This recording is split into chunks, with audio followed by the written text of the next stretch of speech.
السلام علیکم ورحمۃ اللہ وبرکاتہ۔ الحمد للہ رب العالمین والعاقبۃ للمتقین والصلاة والسلام علی رسولہ الکریم، اما بعد۔ یہ ہمارا سلسلہ حدیث جو ہے، آج حدیث نمبر 8 ہے اور ابو داؤد کی روایت ہمارے سامنے ہے۔ اس روایت کو بیان کرنے والے جو اللہ کے نبی کے عظیم صحابی، ان کا نام حضرت ابو ہریرہ رضی اللہ تعالیٰ عنہ ہے۔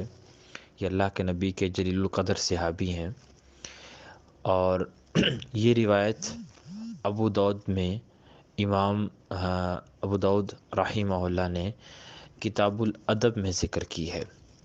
اللہ کے نبی کا فرمان کا ایک جز جو ہے وہ آپ کے سامنے ہے۔ یہ پوری روایت کے اندر 4 چیزیں ہمیں بتائی گئی ہیں جن کا تعلق ادب سے ہے، ہمارے معاشرے کی اصلاح سے ہے۔ اگر ہم ان کو دیکھیں، سب سے پہلی بات جو اس حدیث کے اندر موجود ہے کہ مومن کا آئینہ ہے۔ اب یہ ایک الگ بحث ہے کہ مومن کون ہوتا ہے، مومن کی صفات کیا ہوتی ہیں، مومن کی علامات کیا ہیں، مومن کے اعمال کیسے ہوتے ہیں، مومن کا چلنا پھرنا اٹھنا بیٹھنا کیسا ہوتا ہے۔ یہ ایک الگ طویل بحث ہے، خیر میں اس کی طرف تو نہیں جاؤں گا۔ لیکن جو مومن ہے، جس کو قرآن اور سنہ کی روشنی میں مومن ڈکلیئر کر دی جاتا ہے، وہ مومن دوسرے مومن کے لیے ایک آئینہ ہوتا ہے۔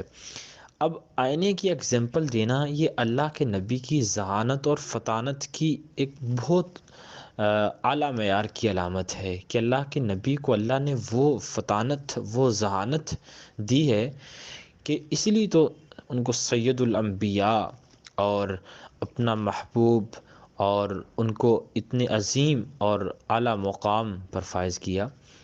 یہ ایک رتبہ، کوالٹیز جو ہیں وہ میٹر کرتی ہیں۔ اب اللہ کے نبی نے کہا کہ مومن کا آئینہ ہے۔ اب آئینے کی جو مثال دی ہے وہ اس لیے دی، جب ہم اس کے سامنے کھڑے ہوتے ہیں تو اگر آئینہ بڑا ہو تو وہ ہماری پوری جو ہماری فرنٹ سائڈ ہے اس کو پورا کور کرتا ہے، جو فرنٹ پہ ہے وہ ہمیں دکھاتا ہے کہ جو اس کے سامنے ہوگا وہی اس کو دکھائے گا۔ پوری ہمارے سامنے ایک سکرین کے ساتھ چلنا اور آ جائے گی کہ میرے چہرے پہ کیا ہے، میری جو ہے وہ سینے پہ کیا ہے، ہمارے ہاتھوں میں کیا ہے، مطلب ایک پورا وہ ہمیں بتا دے گا کہ ہم کیا ہیں۔ آئینہ جو ہے وہ ہمیں دکھاتا ہے۔ تو اللہ کے نبی نے کہا کہ مومن کا آئینہ ہے۔ مطلب اس کو میں یوں بیان کرتا ہوں وہ اس طرح کہ اللہ کے نبی نے یوں کہا، اس کہنے کا مطلب یہ تھا کہ ایک مومن جو ہے وہ اپنے مومن بھائی کے لیے ایک دیوار ہوتا ہے، ایک پردہ ہوتا ہے۔ یہ ایک مثال ایک مومن کو دوسرے مومن کی بننی چاہیے، کیونکہ مومن بھی زندگی کے کسی موڑ میں اس کی کشتی جو ہے وہ ڈولتی ہے، اس کے اندر کچھ اتار چڑھاؤ آتا ہے، تو ایک جو دوسرا مومن ہوتا ہے اس کو اس کے ساتھ کندھا ملانا چاہیے۔ اگر وہ مومن پریشان ہے تو اس کو حوصلہ دینا چاہیے، اگر وہ بیمار ہے تو اس کی عیادت کرنی چاہیے، اگر وہ مشکل میں ہے تو اس کا ساتھ دینا چاہیے، اگر وہ خوش ہے تو اس کو دعائیں دینی چاہیے، اگر وہ دنیا سے جاتا ہے تو اس کا جنازہ پڑھنا چاہیے۔ یہ ایک مومن ایک اس کیٹیگری میں آئینہ ہے۔ اور ایک آئینہ مومن اس طرح ہے کہ مومن کہ کسی کا راز اس کے پاس ہے، اگر اس کے اندر کوئی ایسی غلطی ہے جو ایک مومن کو پتہ ہے تو وہ اس کی خلوت میں بیٹھ کے اس کی اصلاح کر دے، اس کی پوری تشہیر نہ کرے۔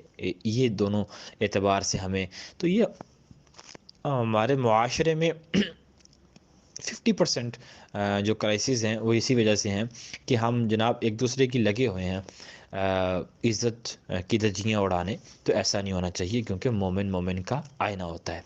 اس حدیث میں اللہ کے نبی نے دوسری جو بات کی، فرمایا کہ مومن کا بھائی ہوتا ہے۔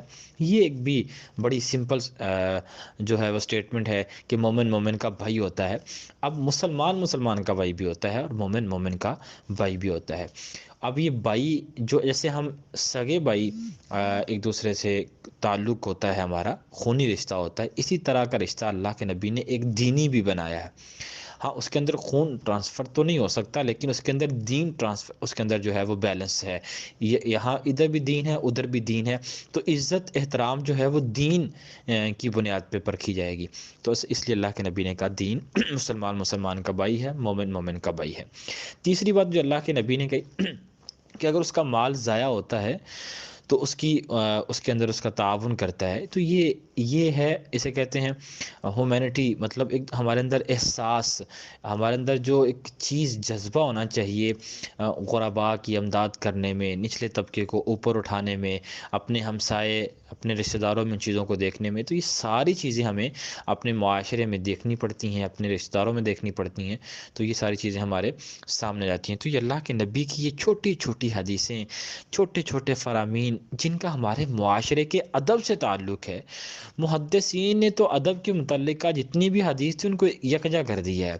امام بخاری کی کتاب الادب جو ہے وہ ہمارے سامنے ایک واضح مثال ہے، اس کے اندر ادب کے متعلقہ جتنی بھی حدیث ہیں امام بخاری نے وہاں جمع کر دیا ہے، اس کی تخریج بھی آج ہو چکی ہوئی ہے۔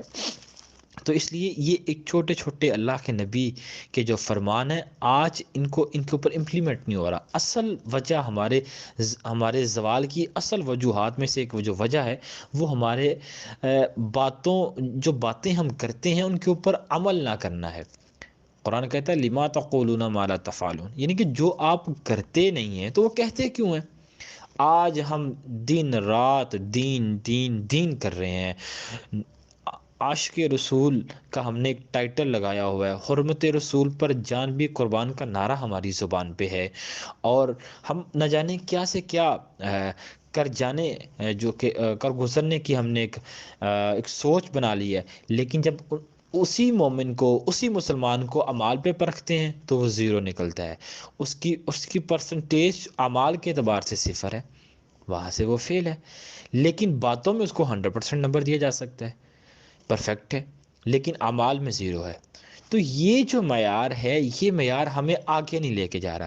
یہ معیار خواتین کا ہو، یہ معیار مردوں کا ہو، یہ معیار بوڑھوں کا ہو، اور یہی معیار اگر بچوں کا ہو، بچوں میں تربیت کے اعتبار سے کہہ سکتے ہیں، نوجوان میں شرم و حیا اور اس طرح کی چیزوں میں، اور خواتین میں آپس میں بات ایک دوسرے کے آداب اور حقوق کو ملحوظ خاطر رکھنے کے حوالے سے، یعنی کہ پوری ایک من حیث القوم میں یہ بات کہہ رہا ہوں، یعنی کہ مسلم قوم کی بات کر رہا ہوں، تو یہ چیزیں ہمارے اندر فقدان ہے، ان کے اوپر آج ہم مسلمانوں نے عمل کرنا ہے، اور علماء نے کروانا ہے بڑے آسان انداز میں، بڑے پیارے انداز میں، تلخ انداز میں نہیں۔ اگر یہی تلخ انداز علماء کا ہوگا تو پھر مسائل مزید کریٹ ہوں گے، اور بجائے اس کے کہ وہ حل ہوں۔ تو اللہ ہمیں صحیح معنوں میں نبی کریم کی تعلیمات کو سمجھنے کی اللہ ہمیں توفیق عطا فرمائے۔